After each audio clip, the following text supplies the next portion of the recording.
من امروز در این کنفرانس اعلام می‌دارم که همچنین که ما تاجیکان را ترجمه کرده پند کردیم، انا همین اثر بی‌زوال را، شاهنامه را چنین چاپ کنیم، به هر یک عائله تقدیم کنیم.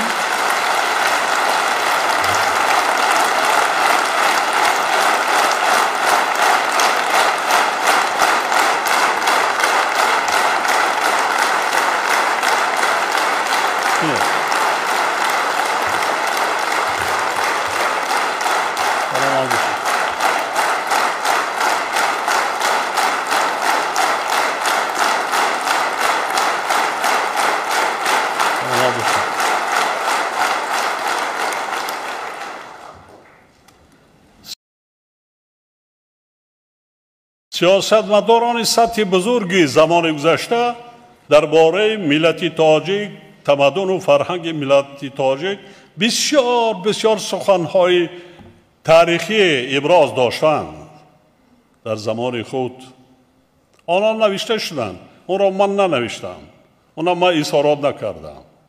این قریب 100 سال پیش، 80 سال پیش، 90 سال پیش، حتی این شب و روزها سیاستمداران سطح اولی بعضا دولت‌های بزرگ وقتی اقتباس از نام بزرگای گذشته ملت تاجیک می‌آورند در این یان جمع آمده، باعث افتخار ما شماست.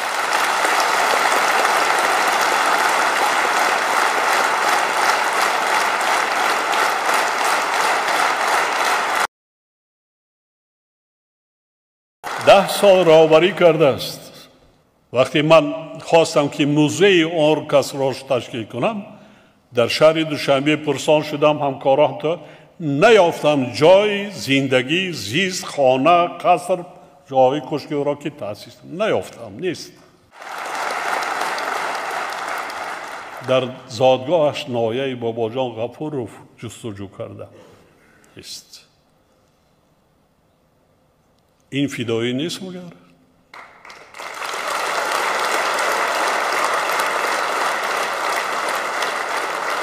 تمامی هستی خودش را داده است تا نفسی واپسی. بعدا در یکی از سفرها من انتخاب کردم در نایه بابا جان غفورов موزه آن کس را تشکیل کردیم. بعدا باز به نزدیکی از نو تجدید کرده یک شکل و نمودی گرد آوردیم، آن چیزهایی که زمان یا دریافت کردگی همون فرزندان فدای ملت تاجیک مثل بابا جان غفورov و شیرین شاه تیمور و دیگر نصرت الله مقسوم و درسون نورجبایف، هزار صدرالدین عینی. برای چی من صدرالدین عینی و بابا جان غفور اولین هاش را عنوان قهرمانی دادم؟ اگر کسی خدمت‌های این دو شخصیت را، مثلا دو شخصیت را اگر پورا خوانده باشد، ذره خونی تاجیکی داشته باشد، میفهمد، درک میکند که چگونه خدمت.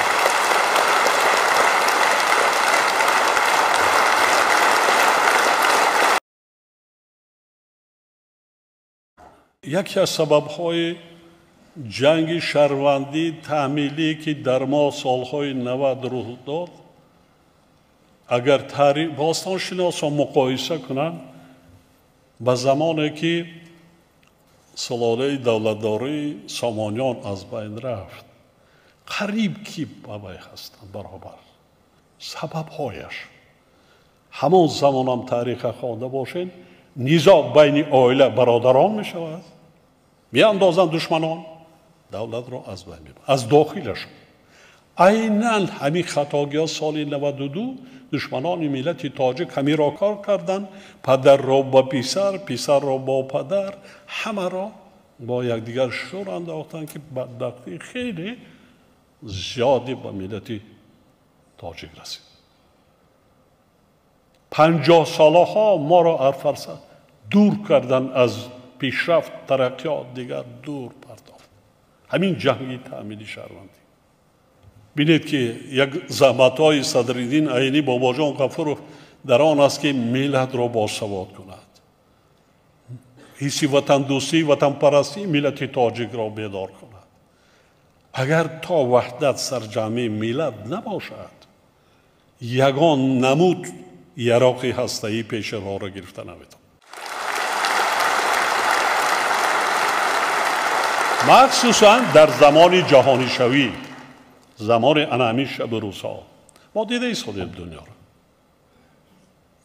قدرت و توانایی دولت، قدرت و توانایی بزرگی دولت در وحدت است، در سرجمعی ملت است.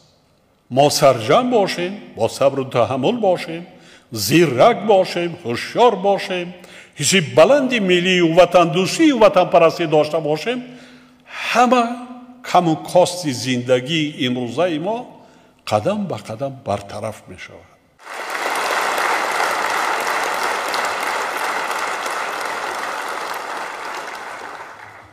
من برای چی فدایی میگویم؟ فدای آن است که نه با زبان،